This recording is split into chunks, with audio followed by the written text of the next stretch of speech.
map yang paling atas saya. Nah ini. Baik, jika kita perhatikan di peta perakhiran awal musim hujan, sebagian besar di wilayah Jawa itu ada pada kisaran warna kuning, itu mulai November hingga Desember. Nah, kalau secara spesifik kita perhatikan wilayah DKI Jakarta khususnya, itu pada kisaran bulan-bulan November akhir hingga awal Desember. Seperti itu. Jadi kondisi ini memang secara umum agak mundur dibandingkan yang tahun-tahun normalnya. Mundur itu artinya selama periode ada mundur satu hingga 2 dasarian seperti itu. Yang awalnya pada kisaran Oktober itu sudah mulai banyak hujan, kemudian ternyata masih belum hujan, dan ternyata akhirnya awal musim hujannya itu adalah mundur.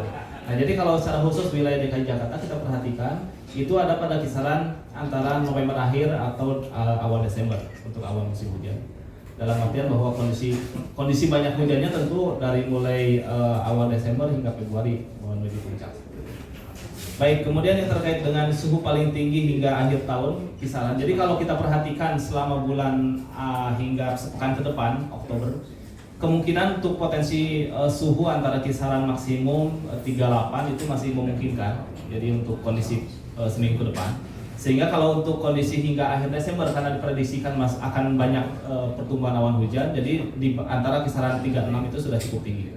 Seperti itu. Jadi fase maksimum potensi suhu maksimum tertinggi 38-39 ya antara kita prediksikan hingga akhir Oktober seperti itu.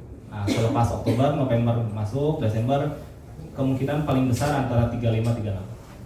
Kalau untuk kawasan-kawasan industri misalkan kayak Jakarta Utara atau perbatasan di Bekasi itu meningkat juga nggak atau berpengaruh nggak sama kawasan situ? Ya, kalau kondisi lingkungan bisa sangat berpengaruh. Tapi kalau saat ini kan kondisinya adalah potensi matahari yang masuk ke permukaan tanpa ada awan, gitu ya.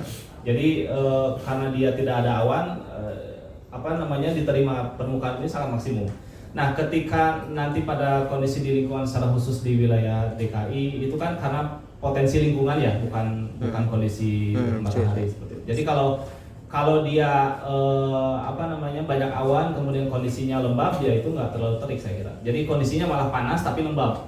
Nah, itu yang mungkin berdampak juga pada banyaknya nyamuk seperti yang tadi disampaikan seperti itu. Jadi ada dampak lain. Kalau kondisi saat ini memang panas tapi panasnya terik. Kenapa terik? Karena suhu kelembaban itu rendah.